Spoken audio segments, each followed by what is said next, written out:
So, hello everyone. I'm Prateek Gautam. I'm from Mumbai, India, and today I'm going to talk about the things that I wrote in my essay for Julia for her book, The Vegans of Color. So my primary focus will be on Dalit veganism and how the speciesism is connected to Dalit issues and how those two things together can be just basically giving my perspective of it. So let's just start. So first, I would like to talk about Brahmanism. So what is Brahmanism actually? When we talk about India, when we talk about South Asia or Indian subcontinent, the first thing that comes to comes to the mind of a foreigner in the sense, you know, people from the West or people from Australia or people from different place who do not belong to this region, they think of Hinduism. So Hinduism, Brahminism is basically the backbone or the structure of Hinduism, Brahminism. So what Brahminism does is it just makes the order of everything, you know, who does what and decides job for everything, who does what, who does when, and what should they do when, all sort of things, the designing sort of a hierarchy for a society, that okay, these people should only be fit into this and these people should fit into this and these people should fit into this, all sort of things are like revolving in the Brahminism. That's how Brahminism structures Hinduism. So all everything that the one who does the prayings and the one who makes keeps the street clean, or one who does the business, everything is defined. I mean, everything is perfectly defined. So those things are called Brahmanism. But why is it called Brahmanism? Because the people on the top of the hierarchy are the Brahmins. So they, some thousand years ago, they invented this sort of system and they made all sorts of sets of rules and regulations. So, in order for the society to work properly or to work smoothly. So that's why it's called Brahmanism, because they were Brahmins, so they invented these sort of rules. That's why they were called Brahmanism. But why Brahmanism is important in terms of speciesism? Because the same hierarchical order, the same institute, the same concept we use on animals. Actually, it was first applied on the animals, and then from the animals it was taken on the people of the society. So, for example, cows are considered holy. Cows are considered sacred, and pigs are considered impure. I've talked about this more. I've talked more about this into my book. So the cows are considered sacred, and all the products that they exploit from the cows or the milk lactating animals, I mean, who are like on top, everything is considered, like they are like top and sacred and pure, and the same sort of things, like priests are considered very high, very holy, very sacred, very near to God. So the same concept is there. And pigs are considered filthy, chickens are considered dirty, and all sorts of things. So they are like discarded from the society. And the similar way, the lists are also done like that. They're like completely discarded from the society. So those two are like completely interconnected. Like that's why Brahminism is very important, because we're using the same concept and applying on animals and humans. The social order, the next that I would like to talk about, the social order. Like already we have talked about Brahminism and how it is done. So basically they are focusing on the social order, maintaining the social hierarchy, maintaining the social order. They should be like, there are strict rules that people from this community should not go to that community, and people belong to this community should only do this work and not this work. So that's how Brahmanism maintains the social order. And that's why these issues are like really interconnecting each other, because the animals are also treated the same way. They're like used as a tool to oppress people. So if the cows are only reserved for this certain amount of this certain community, and the people from other community cannot access or cannot exploit them or cannot use them.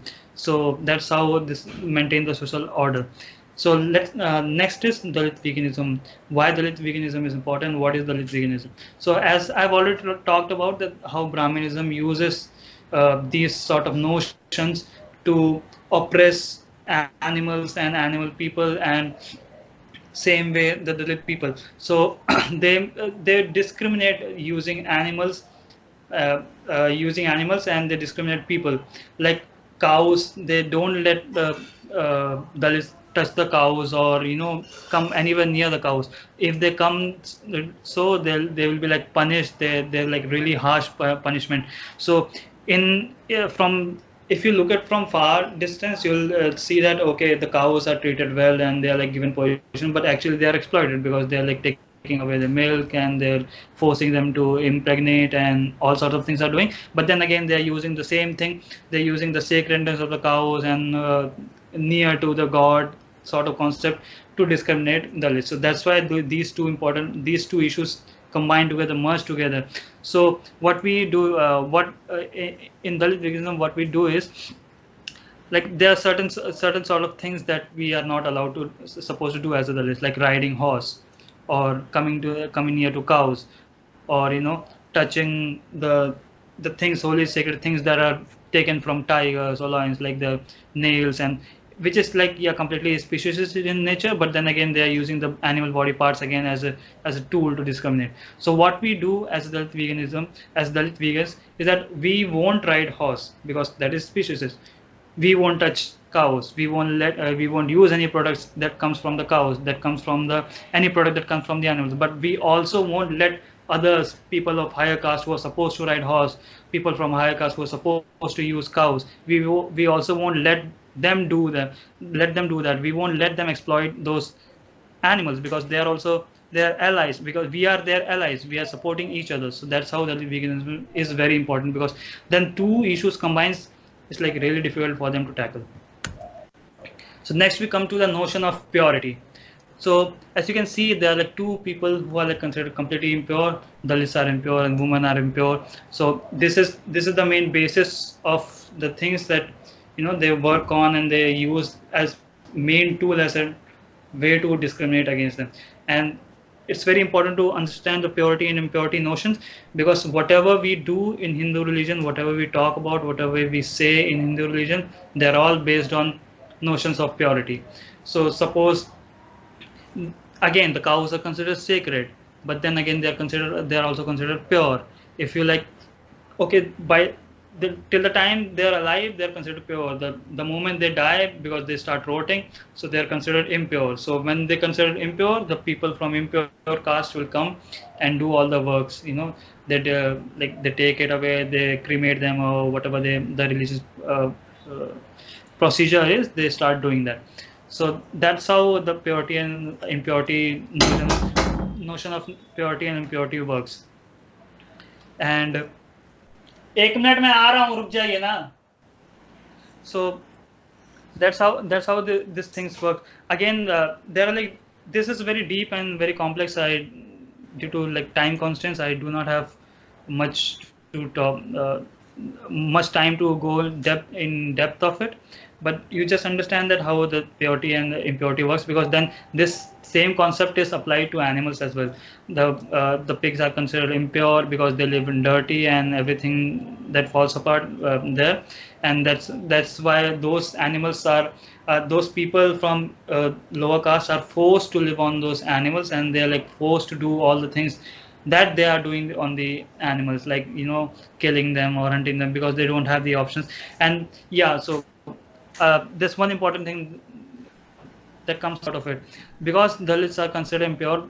Like, why they're considered impure? Because they are made to do all the dirty works that the society has, because they belong to the lower strata, like cleaning the toilet, cleaning the streets, and cleaning all sorts of things that is like completely dirty, picking up garbage, and manual scavenging. As you can see the photo here, you can see that the woman is picking up the waste of humans, like the feces of human feces, and she is doing it by hand, because that's what, according to the caste, according to the scripture, that's what we are supposed to do. We are like supposed to clean all the things up, and that's why, because so that's why we are not given lands, we are not given any place in the society where other upper caste people live, because then they will come and they will touch our presence around them, will make them dirty, will make them impure, and their religion, it's considered very near to blasphemy. It's like, if you go to some upper caste guy, and you're committing some sort of blasphemy. Similarly goes for women because they menstruate 7 days for few days a month, and all, and they give birth and all sorts of things that are considered, you know, that's why they're like considered impure. They doesn't matter which caste they belong to and what they do, what they not do. That's how they like. This is the same concept from here is applied to animals, like I've already said. So like cows are impure and houses are pure. Cows are pure and houses are impure. Sorry, horses are pure. So all sort of things they do that. So this is very important to understand why this is happening. National purity. Next, we come to the speciesism in Hinduism part. So this is also this is a way to understand why it still exists and why the concept of speciesism changes when we come to India. When you look at all the gods, just look at all the gods that they are there. Like there are more than 33 million gods in Hinduism, and almost all of them, not almost all of them, each and every one of them are some way or the other shown riding some sort of species, some sort of animal, some sort of bird. They're riding either peacock, as you can see in this picture. The I don't know the who the god is, but he's riding a peacock. And there are like different gods who ride lions, who ride tigers, who ride rats and dogs, and you just name it, because there are 33 million gods. So you can just go on naming it. So you can just clearly see how speciesist the idea itself is. Like the core of Hinduism, it's very speciesistic. So yeah, you can give the explanation that people actually did that because they wanted to associate that animal with that god, so that they treat them well, they do all sorts of good things to them, they leave them alone, they leave them in peace, they don't hurt them. Yeah, that is all true. But if you think in a way that these people are gods, like they have like really powerful people, why would they need to ride any animal at all? Like they can just do like this and they can just disappear, they can just do like this and they can reach from here to from Mumbai to New York in just 1 second. Why would they need to ride animals? Why would they need to do anything with animals?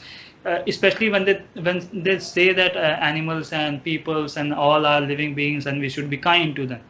So the entire idea is speciesistic, and the entire core of Hinduism is speciesistic, and that's why it's very important to understand how this how when we talk about veganism in India, this sort of becomes a fine line between supremacism and way to discriminate other people who are like discriminated against. So this again maintains a very strong hierarchy, because you consider gods as all those animals, you associate them with gods, and then those gods are only allowed to be like those. There are certain castes who are only allowed to go to the gods. Like Dalits are completely banned from temples. So Dalits are not allowed to come near any statue or any holy place or any sacred place. They are not allowed to come. So when they see these animals, they're so automatically, when they are not allowed to come near a god, they are also not allowed to come near the animal that is associated with that god. So that's how, like here the god is riding peacock. So the list cannot come near peacock or cannot use anything that comes off from peacock. So that's how this is used as a way to maintain the hierarchy. So it's like, this is like how deep it is. It's like really the core of Hinduism. The speciesism is the core of Hinduism. And then we come to the speciesism, how it is used as a supremacist ideology. So again, you can see, like if you're using an animal to discriminate against some caste and some community, obviously it becomes a supremacist ideology. It's like very straight, like, okay, you belong to that caste, you are not allowed to come to that animal, you're not allowed to use those products that comes off from an animal. So that's how it's like very supremacist idea. Like, okay, if you touch that horse, your hand will be cut, or you will be like killed, or you'll be like beaten to that, or you will have some sort of punishment. There are like certain numbers of punishment, and people still do, like, people, they still do that. Like, people, the just 2 months ago, there was a guy, there was a marriage happening, and in marriage ceremony they have like tradition of riding horses. So the guy from the community, he tried riding horses, and there were like huge protests by the upper caste people and upper society people, who like completely, they did not let him ride, and they were like after his life, and they wanted to kill him, but fortunately he survived. But there are like many other people who like just get killed. They just get mob lynched because they came near a temple, they came near a cow, they came near a horse, and they were not supposed to do that. This is happening, I'm talking about 2019. The article that I wrote was in 2017. So even now it's happening, and it's like getting worse and worse. So in these scenarios, when you talk about veganism, it sort of reflects a supremacist ideology. That's why it's very important for the other upper caste people to give space to the Dalit people, Dalit vegans, so that they can come and talk about the issues, the speciesist issues, the veganism issues. Because if you come and talk about veganism to us, it will obviously always be a supremacist ideology, because you look at cows in a different manner, you look at animals in a different way. Even though, yeah, you can say, okay, I'm not a speciesist, I'm not casteist, I'm not in the way, but then how you look at it and how we look at it is completely different. If you come and talk to us and explain things to us, that is like completely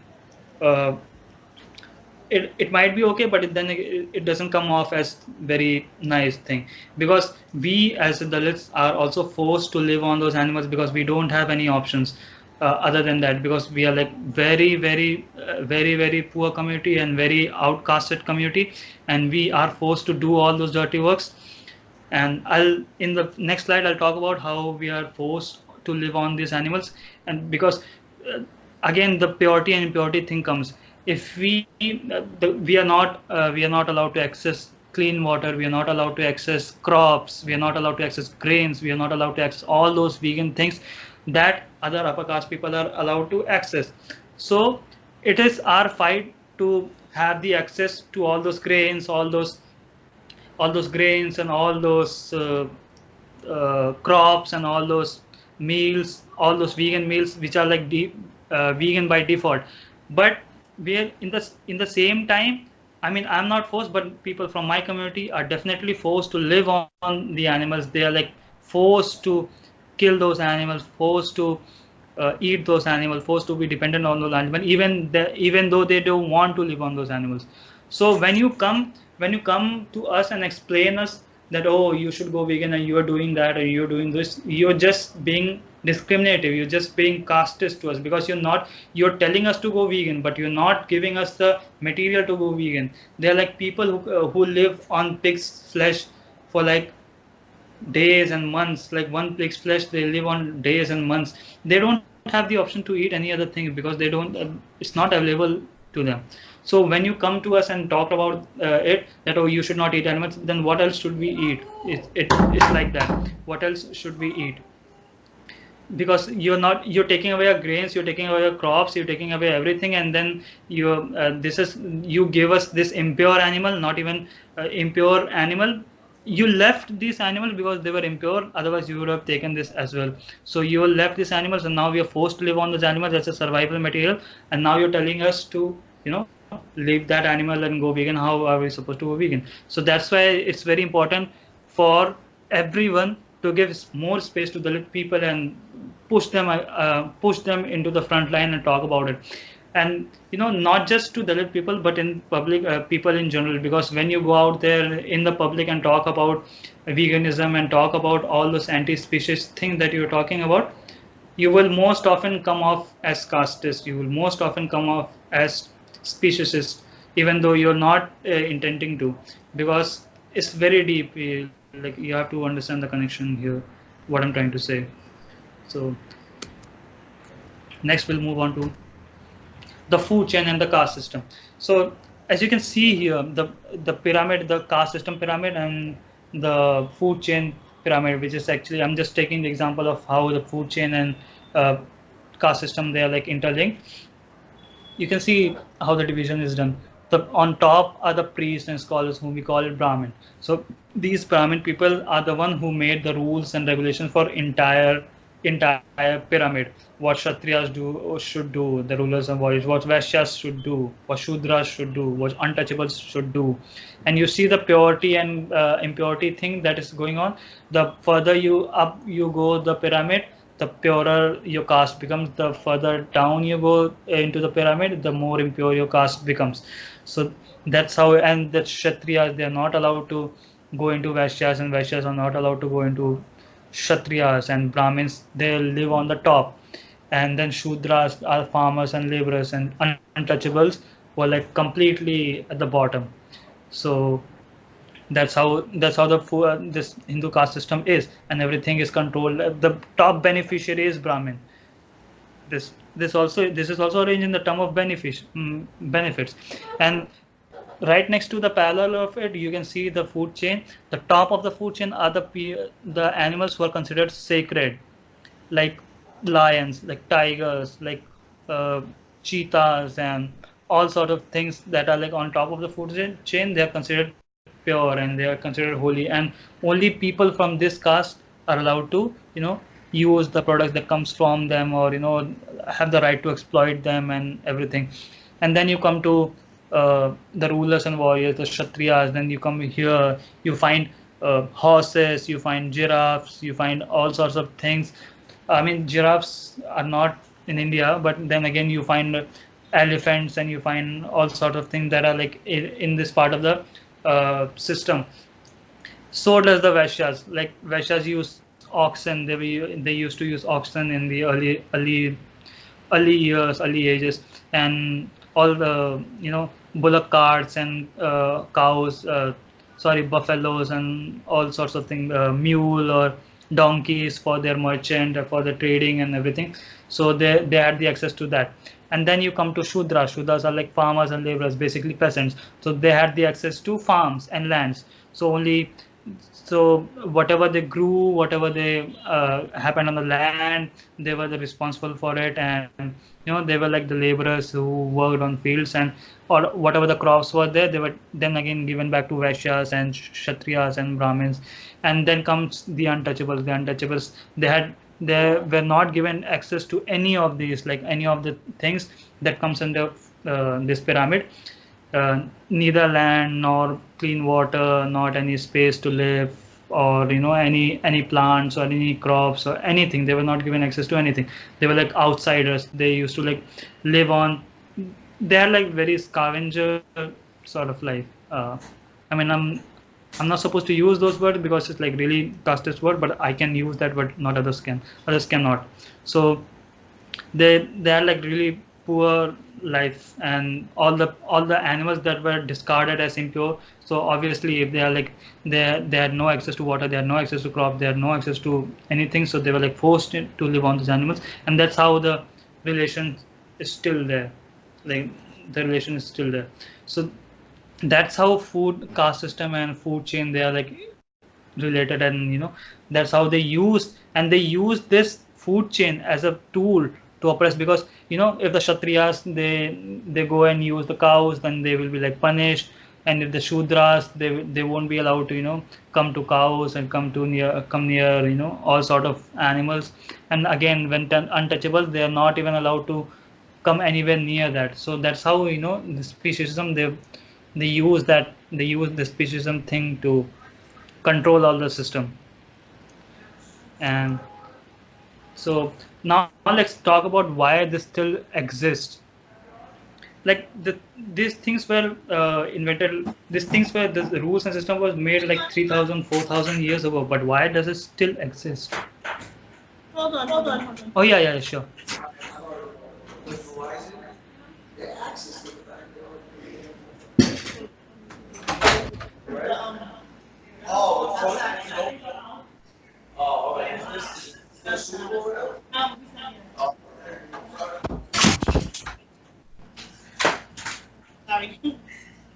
Yeah, cool. Okay, we'll continue. Yeah. So now let's talk about why this whole problem still exists. It was written 4,000 years ago, some 5,000, 3,000 years ago. We still don't have the perfect correct evidence of it. There are like lots of debates happening, but let's just see why it still exists and why do we still use those as a notion, to control all the entire population. See, the caste system, when we start talking about caste system, it's basically based on a similar region, Southern Asian region, or South Asian region, or Indian subcontinent, whatever you would like to call it. So here the race is same. Like we are brown people. Dalits, Brahmins are brown people. Yeah, there might be some difference in fairness of the skin. Some people might be fair, some people might be little brown, some people might be dark brown, but the race is same. If you make five people sit in a room of different caste, you won't be able to tell who belongs to what caste just by looking at the skin color, like it's the color of the skin. You can't differentiate. So that's why these things like still exist. It's like invisible. It's completely invisible. If you like come here in India and you like go from places to places, and you will find you if you visually want to find out Dalits or find out Brahmins visually, in the sense by looking at the color of their skin, you won't be able to find out, because they are all same. We are all same skin color. We are same blood. We are same skin color. We live in the same subcontinent everywhere. So that's why it's very difficult. Like it's invisible. You can't see unless you start talking about it. Unless you know the patterns. Unless you know some different identities, like Brahmins, they will be wearing different sort of thing. They will be wearing threads. They will be wearing, some sort of marks on their forehead, and so that's how you know, okay, he is Brahmin. And then you'll see some person going into the sewage and cleaning out the shit that he's been into, and everything that they're doing. So that's how you know, okay, he's a Dalit. He belongs to that caste. He belongs to that community. Unless people start talking about it, nobody will know who belongs to what caste. But then it is so it is so intact. It's like so well, put, that the people who are forced to do all those works thousands of years ago are still forced to do the same thing, and the people who are like sitting on the top thousands of years ago are still sitting. It's like really, really tough, because that's how the system has been. Like they're like that's how they have controlled. And the one major way that they have been able to control is through animals, like through animal people, because uh, as like you cannot just you cannot see the caste system in front of your eyes if animals are removed. But then if there are animals, then you'll be able to differentiate between, okay, he has cows, so he must be this caste, and he is riding horse, so he must be this caste. Again, like if you talk about current scenarios, things have changed a bit, because lots of the lists have also started breeding cows and habitating, using them for different purposes. But it's like it's completely, again, it's invisible. So unless you start talking about it, so you won't know it. So that's why when we go, like when a Dalit person comes to a different society looking for house, looking for anything, looking for job, the people try to find out the caste in a different way, like the different subtle ways. Like they'll talk about, oh, what is your surname, or what do you do, or what your father did, or what your grandfather did, or what are they doing now, and where do you work, where do you live. So that sort of question they try to frame, and they try to ask, they try to get the things that, oh, you belong to this caste and that caste. And once they get to know that, oh, you belong to this caste, then the discrimination starts happening. So that's how it's very subtle. the main thing, the main clue that they get from is the surname. So when they get to know your surname, they'll start to make up their mind. Oh, he belongs to this caste, so he'll be acting this way, and he should be treated this way and that way. So basically, nobody talks about it in open, but then they do it. But they practice it, on a daily basis. So that's how it is. This is like in the urban areas, but if you go in the rural areas, it's like much more open and much more clear, because they have like different section for people who belong to the Dalit community, different section inside the village. Like there's a area right outside the village where all these Dalit people are concentrated, and it's like a ghettos, or where small concentration sort of thing, where all the people live, and then there is this big huge village where all the other caste people are living. So it's like that's how it is. So that's why it's still rampant, and it's still very it's still on the place, and it's very difficult. I mean, I don't know where are we gonna go now, because the violence against Dalits and Dalit people are like really high, and recently it has like gone way up high, and we don't even know like where to begin and what to do.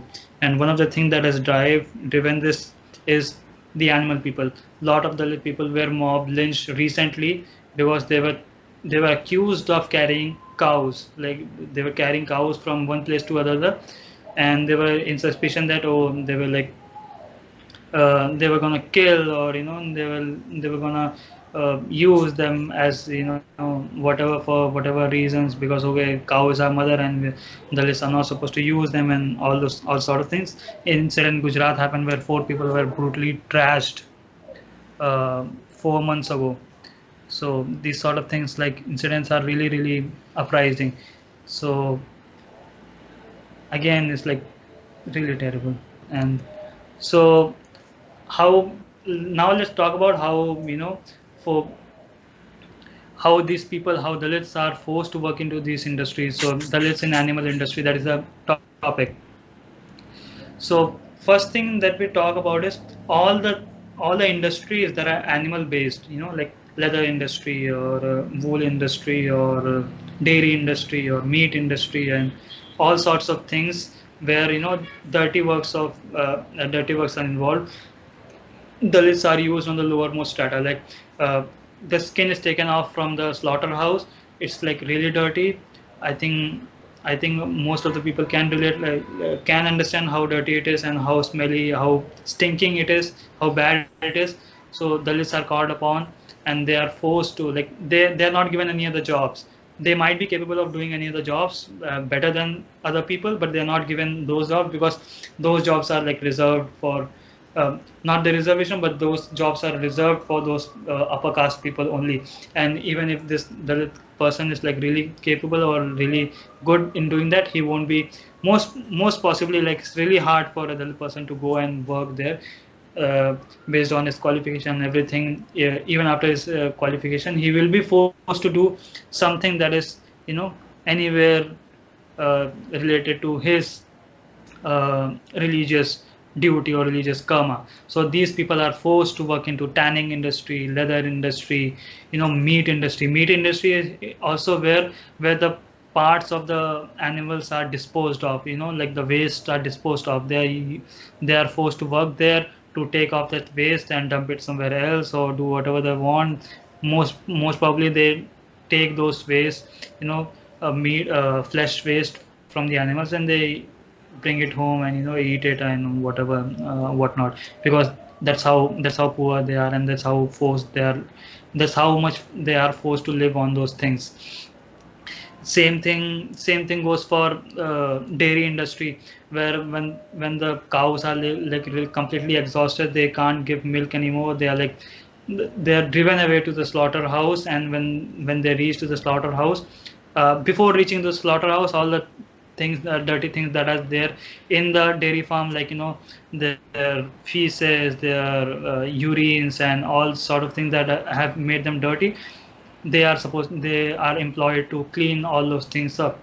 You won't ever find a person from upper caste doing all sorts of these dirty works, working in the tanning industry where the skin comes in a stinking and in a dirty manner, like just it was just taken off from an animal, and an alive animal, and that sting, they're working on removing the stings and removing all sort of things, to make it look like a leather. And then when it starts looking like a leather, it goes on to other people where they perform or other sorts of crafts things to make it look, fancy, or anything else. The same way in the dairy industry, and in egg industry, in flesh industry, and everywhere, whatever the dirty work is there, they are forced to do that. So if if all the lists take a stand against it, I'm not saying that it's like really positive, really achievable thing as of now, because we really have to go and empower them. We have to give them something that they can work on, so that they can leave those jobs and leave them to the upper caste people. So in a way, they are moving away from the exploitation of animal people, because if they don't work in the skin industry, I mean in the leather industry, there will be no one to turn the skin of an animal to a leather, so they will find it really hard. So all those things, they will stop participating in the cruelty. Same thing in the dairy, they will stop participating in the cruelty. Same thing goes for the flesh industry, where like the flesh of the animal people are like the waste of the animal people are dumped off, so they won't be collecting it, they won't be participating in it. So that's how they will be like, that's how we have to empower them so that they can leave those things. So uh, there are other important factors I would also like to talk about, is that the Adivasi people. So Adivasi peoples are tribal people of India. So they basically live in the forest lands and in tribes, like all the other tribal people do. So these animal industries, they are like set up outside the city, because obviously if they're set up inside the city or somewhere in the city, it will stink and it will smell bad, and it will create all sorts of pollution, and the local authority will complain and everybody will complain. So obviously they have to like make it outside the city. So where outside the city? Outside the city where all these tribal peoples are living. So they're chased away from their lands, they're like really tortured, they're like really abused, and all this. And from hierarchical point of view, Adivasis also come under untouchables and Shudras, because they do not belong to any caste, they belong to different religions, so they automatically are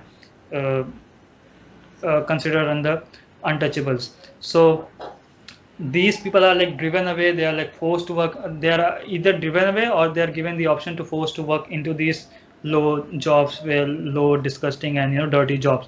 So that's how they're like they discriminate and they oppress Adivasis and Dalits, both the thing, like the set of the industries and everything. The entire animal industry is oppressive, not only the animal people but also Dalits and the Adivasis. They use animal victims as a tool to oppress Adivasis and Dalits. And then we have this problem, like I as a Dalit have a problem, because those Dalits and Adivasis, they again oppress those animals as a way to protest against their oppressors. But this is not the right notion. That's why veganism is very important for, like, it's very important for Dalits to go vegan and use give and it's very important for other upper caste people to provide space to Dalits and Adivasis in the veganism movement. So let's talk about how if we eradicate how we eradicate the speciesism, how it is gonna break. Like I've already talked about this in my article. So Dalit veganism, as I've told you in the starting, it combines the both two issues, that okay, we are not allowed to ride horses, okay, we are not allowed to touch cows, we are not allowed to do anything with the tigers and lions, so we won't touch them, we won't ride them, we won't take any products from them, but also we won't let you come near them, we won't let you touch them, we won't let you do any sort of thing to them. So then their mind will like they will be in awe, they will be like surprised, they will be in shock, like why aren't they doing, why are they not allowed to do that? So the notion of purity, the tool that they're using the animals as, that will break, and then they will have one less things to discriminate against us. So we won't be riding horse, they won't be riding horse, so they won't have any other way to discriminate against us. So that's how it's very important to break it. That's how Dalit veganism aims to break it. Dalit becomes straight away attacking speciesism, the core of Hinduism, like I talked about, and the caste system in Hinduism will automatically fall down, because the core of Hinduism is based on speciesism. So I think, yeah, that's all I would like to talk about. Like I talked about, and yeah, I fumbled a lot, and so I don't know if like how to end it. Uh, yeah, so thank you for listening, and